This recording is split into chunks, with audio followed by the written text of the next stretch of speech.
Saya ini titik satu jam. Nanti saya pelajaran politik dan sejarah. Kenapa harus digabung dengan sejarah?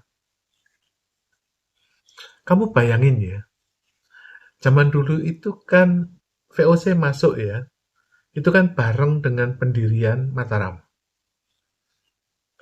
Oleh karena itu, hartanya VOC itu menyatu, dijadikan satu dengan hartanya Mataram.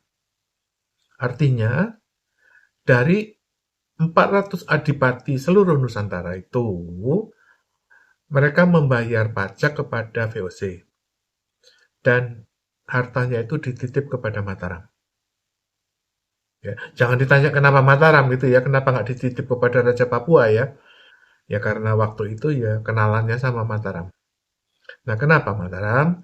Jadi ini silsilahnya ya. Dari Pakubuwono I, ya itu punya anak, namanya Pangeran Sambernyowo.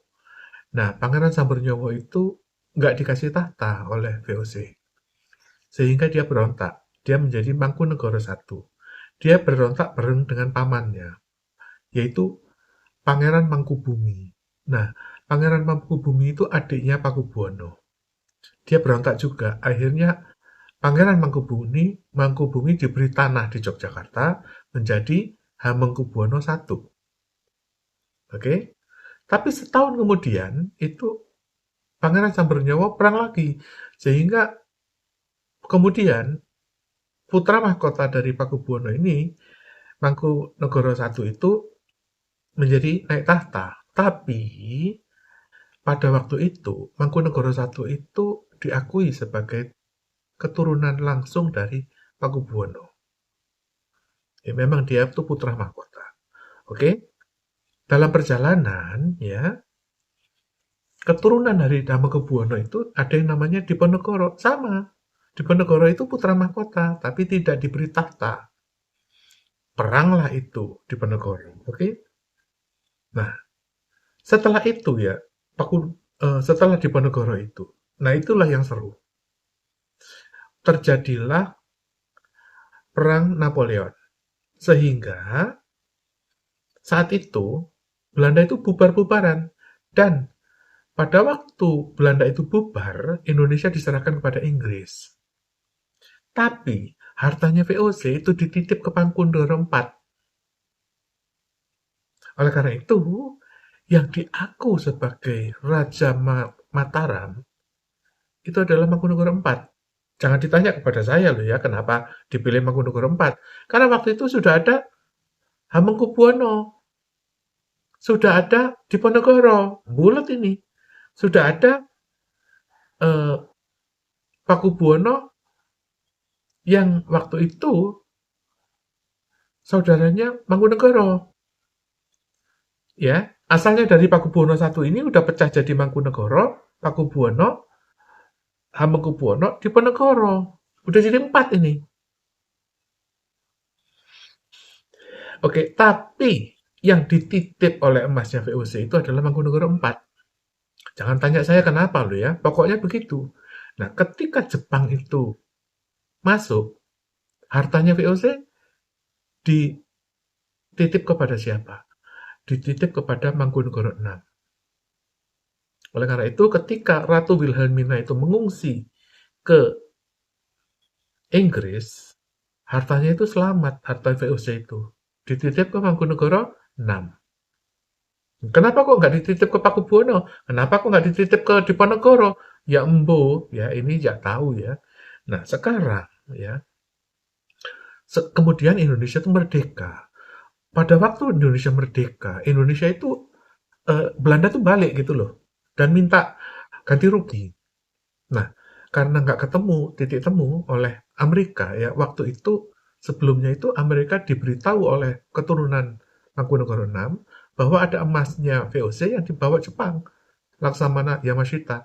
Oleh karena itu kapalnya Yamashita dibom oleh Laksamana atau Jenderal MacArthur. Nah, jadi emasnya VOC pindah kemana? MacArthur. Ya, oleh karena itu menjadi Bank Dunia. Nah, pada waktu Indonesia merdeka, ya, MacArthur itu memberi tahu kepada Soekarno bahwa ada emasnya VOC yang dikuasakan kepada Soekarno. Loh, kenapa Soekarno? Lah iya, Mangkunegoro 6 kan udah bubar, jadi republik, ya. Diserahkanlah kepada Soekarno. Jadi, sudahlah ya, kamu dapat pampasan perang, bunganya yang dipakai oleh Amerika, dapat bunga lah kepada Soekarno untuk dibayar kepada pampasan perang kepada Belanda untuk nasionalisasi seluruh perusahaan-perusahaan Belanda seperti Unilever, itu perusahaan Belanda. Pertamina, Dosniroha, seluruh perkebunan, perhutani itu miliknya Belanda. Sudah diganti rugi. Oke, sampai di mana sekarang? Nah, sekarang ya, kemudian Pak Soekarno itu akhirnya perang dengan Malaysia.